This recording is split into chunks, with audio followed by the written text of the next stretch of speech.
Good afternoon, everyone. My name is Dr. Lewis Brown. This is Dr. Shamara Brown, and this is Little Lewis, one of our many kids. We're going to talk about the situation currently going on in Baltimore, Maryland.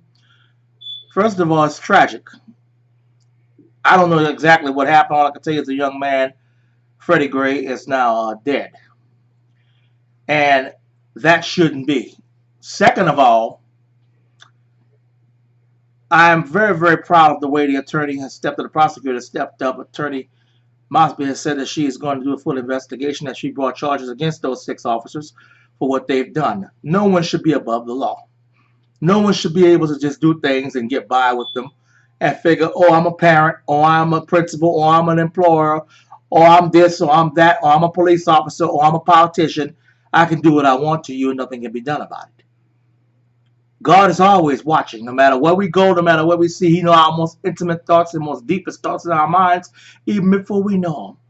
The best thing I could tell anyone who runs across aggressive police officers, number one is to document what's going on, but always keep God in your heart.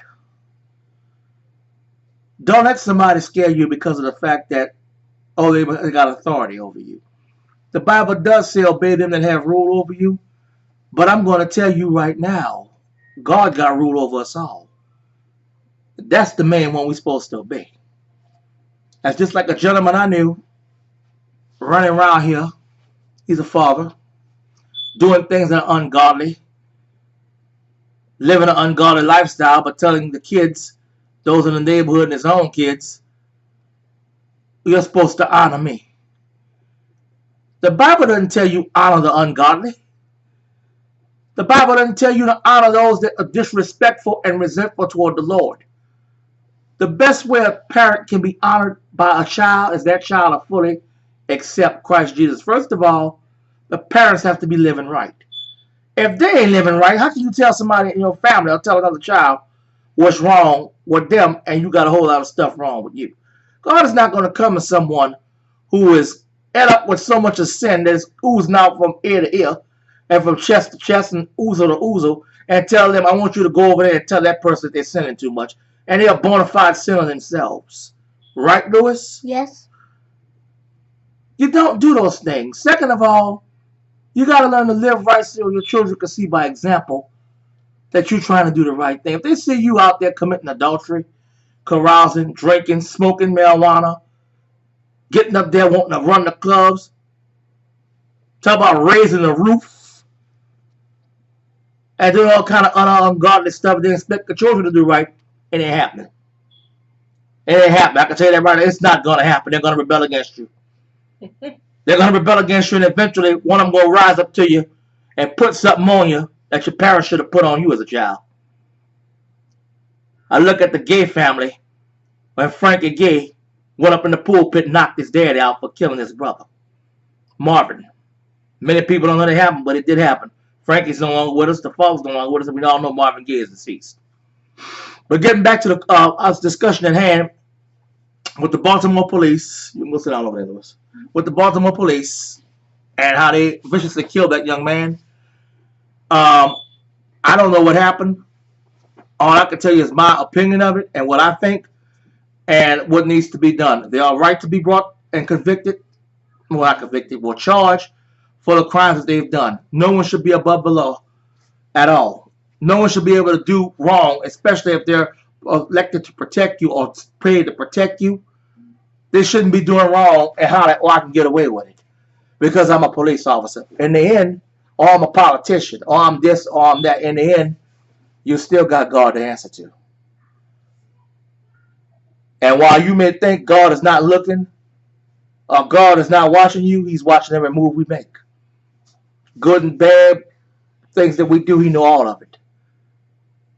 And I would not want to be able to stand before the Lord on Judgment Day, tell Him all the things I've done, and He tell me, depart from me, I know you're not.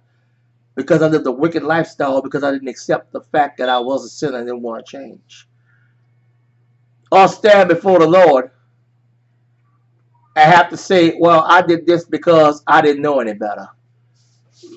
And the fact of the matter is I knew better.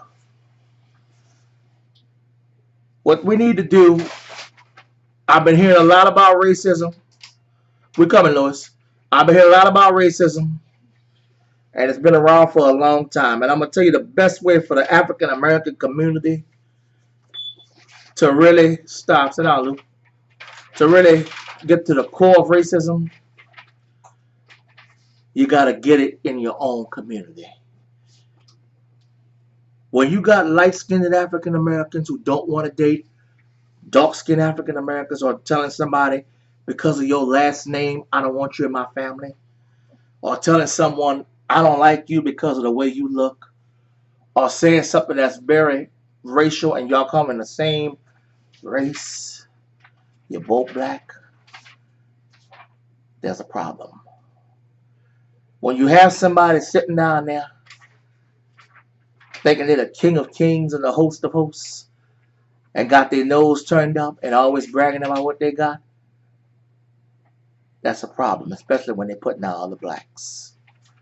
I got this plus. I'm glad you got that, Louis. You're very smart. Sit down for a minute. Plug your computer. But I'm trying to go to ABCY. Oh, we'll get on it later. I'll get you on it. Okay. You don't let nobody make you be foolish enough to sit up there and reject something God has given you. Racism has been around for a long time, and it's high time we got rid of racism. Racism has no part in this world.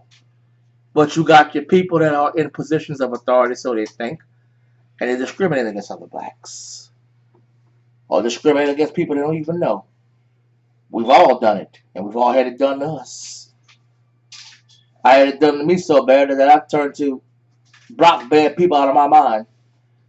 They come up to me 20, 30 years later, how, yes, Louis, you remember me? I tell them, no, I don't remember you. Because the bad things people say and do to me, I tend to forget and block them out. I'll accept your apology, but because I accept your apology, don't mean I want you as my life. See, there are ways you can live with people, there's ways you can live around people. Because you accept their apology don't mean that you want them in your life. And you can easily tell them, thanks but no thanks. Pray for them from afar. Everybody's not meant to be your friend, because some people are not going to be your friend because they're jealous. Others won't be your friend because they simply are ungodly.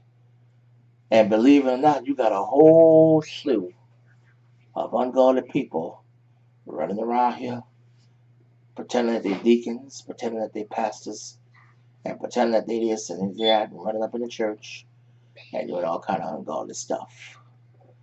See, but my mama used to say, when the stuff hit the fan,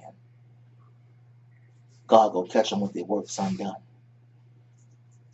You got musicians in the church going around here spreading STDs, picking out the little girls and little boys they're going to mess with that are in the choir. That shouldn't be. You got pastors running around here doing no ungodly things that they shouldn't do. And it's not that we're here to judge, because I'm not here to judge.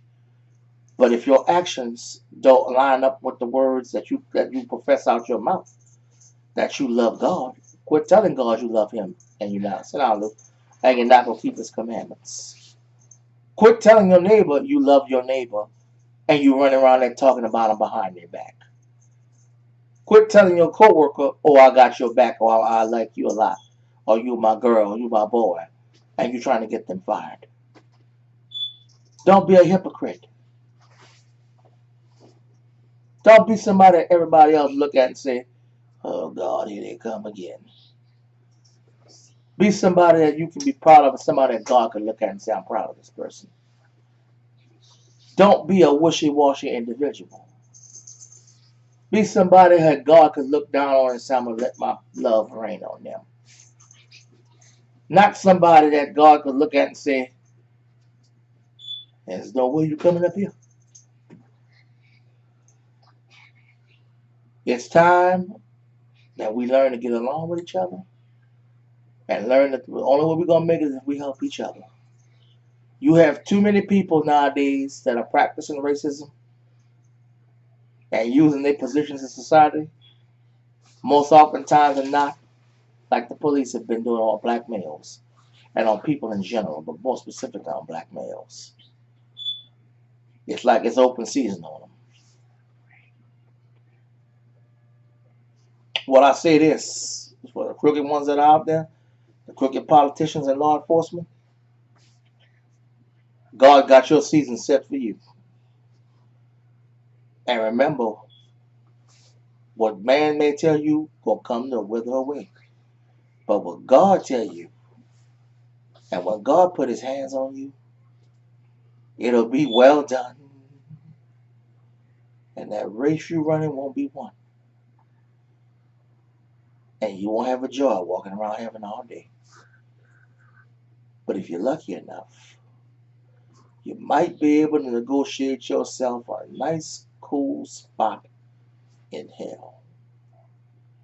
It's time for the foolishness to stop. It's time for people to get real. We ain't got time for this.